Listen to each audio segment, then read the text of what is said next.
Assalamualaikum warahmatullahi taala wabarakatuh. Bismillahirrahmanirrahim. Alhamdulillahi rabbil alamin. Wassalatu wassalamu ala asyrafil anbiya'i wal mursalin. Sayyidina wa maulana Muhammadin wa ala alihi wa sahbihi ajma'in. Qala subhanaka la ilma lana illa ma 'allamtana. Innaka antal alimul hakim. ولا حول ولا قوة إلا بالله العلي العظيم قال رب اشرح لي صدري ويسر لي أمري واحلل عقدة من لساني يفقه قولي رب زدنا علما نافعا وارزقنا فهما واسعا اللهم أحسن خلقنا وأفصح ألسنتنا وسدد به لساني واهد قلبي بحق سيدنا ومولانا محمد وعلى آله وصحبه والتابعين.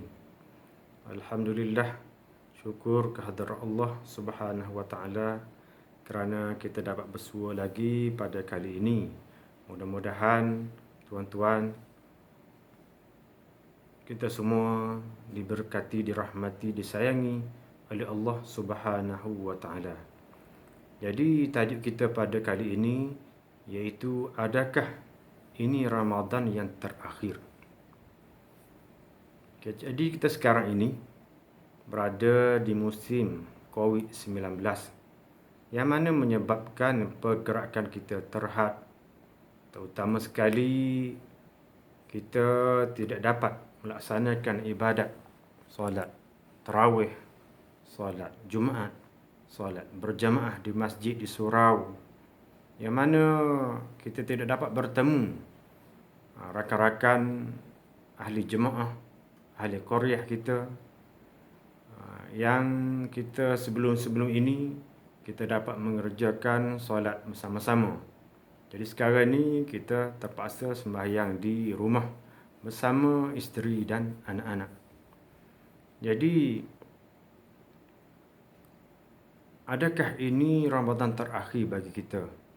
Sekiranya ini Ramadan terakhir bagi kita, maka semestinya kita kena persiapkan diri kita dengan bekalan amal ibadah agar kita selamat di dalam kubur dan di akhirat nanti. Terutamanya sekarang ni kita berada di hari-hari yang terakhir di bulan Ramadan. Sebagaimana yang kita maklum, di bulan Ramadan amalan-amalan ibadat yang kita lakukan berlipat kali ganda, lebih banyak pahalanya daripada bulan-bulan yang lain. Jadi di sini sama-sama kita kongsikan ada beberapa perkara yang patut kita rebutkan, kita rebut peluang. Kita rebut peluang untuk kita kejarlah, kita usahakan untuk supaya kita dapat kita tidak menjadi orang-orang yang rugi. Dengan kita lakukan sebaik-baiknya amal ibadah pada ketika ini. Iaitu apakah yang harus kita lakukan? Apakah perkara-perkara amal ibadah yang patut kita lakukan? Iaitu ada beberapa perkara di sini. Yang pertamanya, sekarang ni kita berpuasa. Allah Subhanahu wa taala berfirman di dalam Al-Quran, Ya ayyuhalladzina amanu kutiba alaikumusiyam kama kutiba alal ladzina min qablikum la'allakum tattaqun. Wahai orang-orang yang beriman, sesungguhnya diwajibkan, difardukan ke atas kamu berpuasa sebagaimana diwajibkan kepada umat-umat yang terdahulu. Mudah-mudahan dengan puasa kamu itu, kamu menjadi orang-orang yang bertakwa.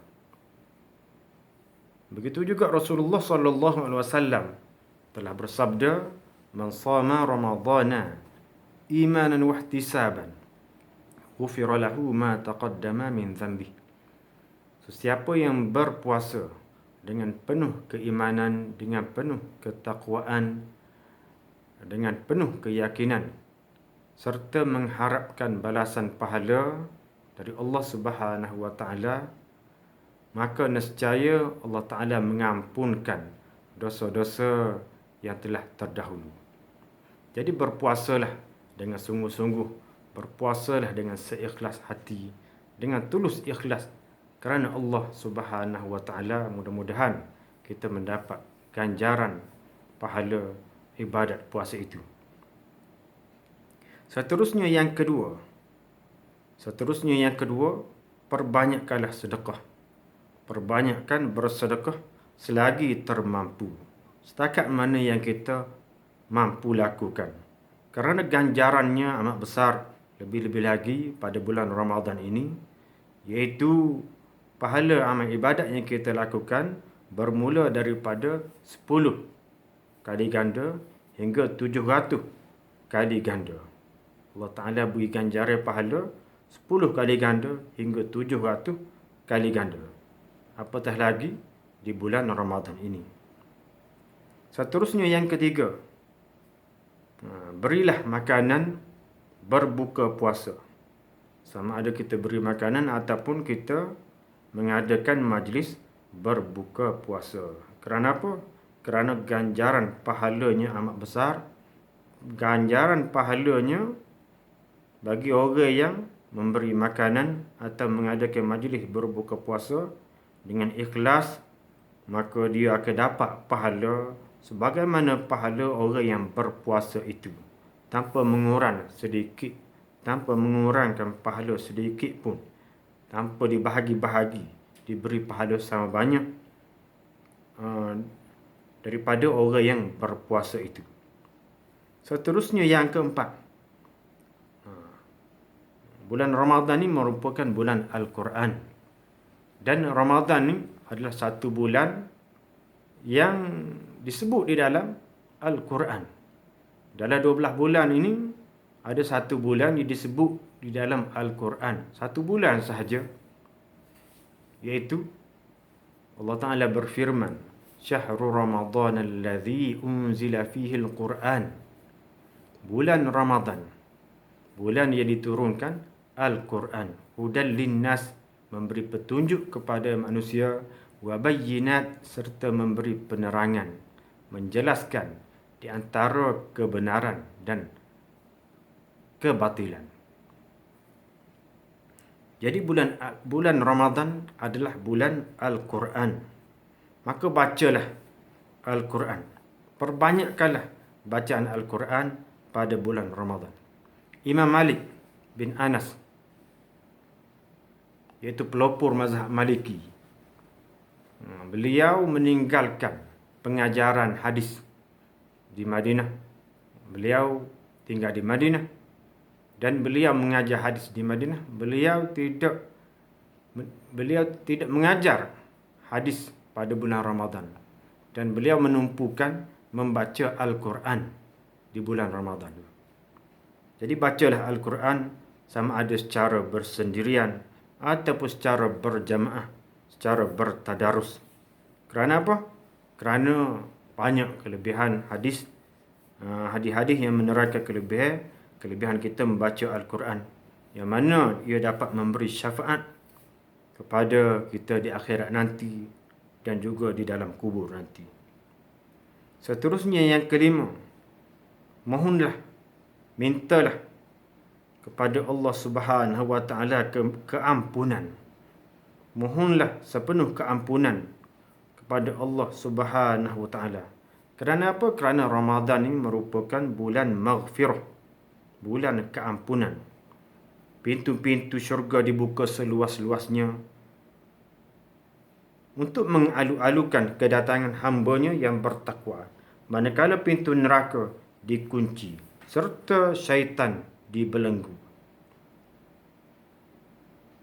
Yang keenam, perbanyakkanlah bertahajud, walaupun sekadar 2 rakaat sahaja pada tengah malam, pada waktu fajar, pada waktu kita hendak bangun bersahur ataupun selepas bersahur. Kerana waktu itu waktu yang amat dicintai, dikasihi oleh Allah Subhanahu wa Ta'ala.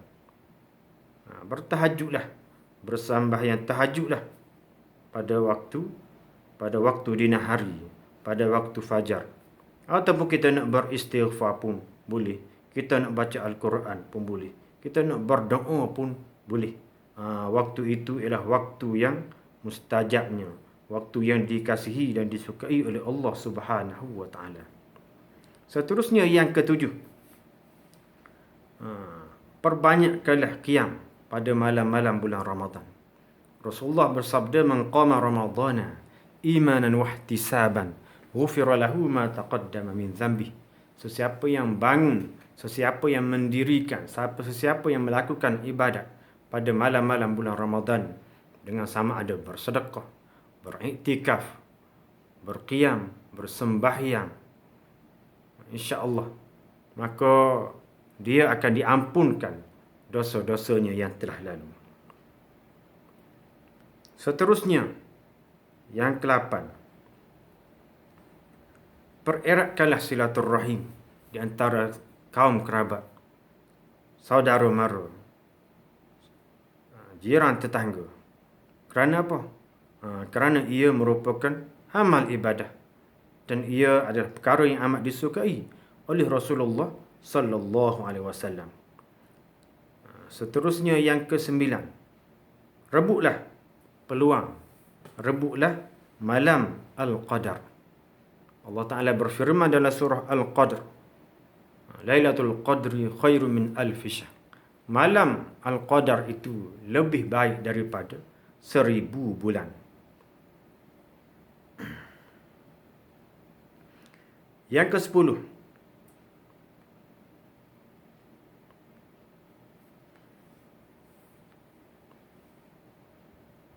Yang ke-10. Perbanyakkanlah melakukan 4 perkara, iaitu berzikir. Yang pertama berzikir, yang kedua beristighfar, yang ketiga memohon keampunan,